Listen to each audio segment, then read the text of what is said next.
భారతదేశం అనేది గాంధీ భగత్ సింగ్ యొక్క కళ. కానీ ఇప్పుడున్న గాడ్సే రాజ్యంలో గాంధీవాదానికి ఎటువంటి చోటు లేదు, భగత్ సింగ్ రెవల్యూషన్ కూడా ఎటువంటి చోటు లేదు. ఒక వ్యక్తి 16 రోజులుగా నిరాహార దీక్ష చేస్తుంటే ఆ వ్యక్తి గురించి మాట్లాడుకునే నాదుడే లేడు, ఆ వ్యక్తిని కవర్ చేయడానికి ఒక మీడియా లేదు, ఆ వ్యక్తి గురించి బల్క్లో ఇన్ఫ్లుయెన్సర్స్ మాట్లాడే వాళ్ళు కూడా ఎవరు లేరు. మీడియాలు ఎప్పుడు అమ్ముడుపోయినాయి. కానీ దౌర్భాగ్యం ఏంటంటే ఇప్పుడున్న సోషల్ మీడియా, ఇప్పుడున్న ఇన్ఫ్లుయెన్సర్స్ ఎవరైతే ఉన్నారో వీళ్ళు కూడా ఎక్కడికక్కడ చీలిపోయారు. నేను ఈ రోజు కొన్ని ఇన్స్టాగ్రామ్, యూట్యూబ్ పేజెస్ కొన్ని ఓపెన్ చేసి చూస్తున్నాను. ఎవరైతే బీజేపీ ఓరియంటెడ్ కంటెంట్, ఎవరైతే ఇప్పుడున్న గవర్నమెంట్కి ఫేవర్లో కంటెంట్ చేస్తారో ఒక్క వ్యక్తి కూడా సోనం వాంగ్చుక్ మీద వీడియో చేయలేదు, ఒక్క వ్యక్తి కూడా పేపర్ లీగల్ని ఖండిస్తూ వీడియో చేయలేదు, ఒక్క వ్యక్తి కూడా ఇప్పుడు ఏదైతే ప్రొటెస్టులు జరుగుతున్నాయో ఈ ప్రొటెస్టులకి సంఘీభావం తెలుస్తూ ఒక్క వ్యక్తి కూడా వీడియో చేయలేదు. వీళ్ళు పైగా ఎలాంటి వీడియోలు చేస్తారంటే ఇప్పుడున్న సోనం వాంగ్చుక్ని యాంటీ చేస్తారు, సోనం వాంగ్చుక్ చైనా ఏజెంట్, ఇలాంటి మాటలు మాట్లాడుతున్నారు. ఇక్కడ మెయిన్ ప్రాబ్లం ఏంటంటే ఎవరైతే గవర్నమెంట్ ఫేవర్లో చేసే కంటెంట్ క్రియేటర్స్ ఉన్నారో వాళ్ళని ఫాలో అయ్యే జనాలకి సోనం వాంగ్చుక్ అనే వ్యక్తి తెలియదు, బీజేపీలో ఎందుకు ప్రొటెస్ట్ చేస్తున్నారని తెలియదు,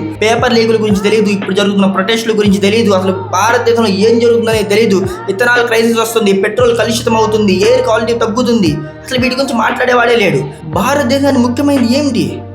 డెవలప్మెంటా, సైంటిస్టా, లేకపోతే హిందూ ముస్లింలా? పర్ క్యాపిటల్ ఇన్కమ్ గురించి మాట్లాడేవాళ్ళు లేడు, విద్యా వ్యవస్థ భ్రష్టు పడుతుంది దాని గురించి మాట్లాడేవాళ్ళు లేడు, ఏ కోసం ఎంత పెడుతుంది గవర్నమెంట్ ప్రతి సంవత్సరం దాని గురించి మాట్లాడేవాళ్ళు లేడు. దౌర్భాగ్యం ఏంటంటే ప్రతిపక్ష పార్టీలు కూడా వీటి మీద మాట్లాడలేదు. సెలబ్రిటీలు మాట్లాడరు, క్రికెటర్లు మాట్లాడరు, సినిమా యాక్టర్లు మాట్లాడరు. వీళ్ళకి ఫ్యాన్స్ అని చెప్పుకుంటారు కామన్ పీపుల్. ఆ కామన్ పీపుల్కి అసలే సిగ్గుండదు. ఒక వ్యక్తి సైంటిస్టు, ఆ సైంటిస్ట్కి అసలు ఇక్కడ ఉన్న స్టూడెంట్స్తో సంబంధమే లేదు, భారతదేశంలో ఉన్న స్టూడెంట్స్తో సంబంధమే లేదు.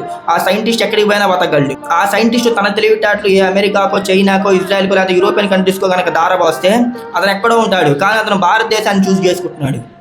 ఇది గుర్తుంచుకోవాలి ప్రతి ఒక్క వ్యక్తి. సైంటిస్టులను తయారు చేయడంలో ఎప్పుడు కూడా ఇండియా ఇజ్రాయెల్తోనో, అమెరికాతోనో, యూరోపియన్ కంట్రీస్తో ఎప్పుడూ పోటీ పడలేదు.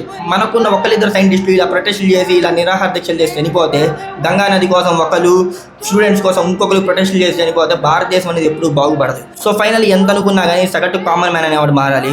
సగటు కామన్ మ్యాన్ నాది ఈ పార్టీ, నేను ఈ పార్టీకి మద్దతు ఇస్తానని కాకుండా రేషనల్గా హేతుబద్ధంగా ఆలోచించడం మొదలు పెట్టాలి.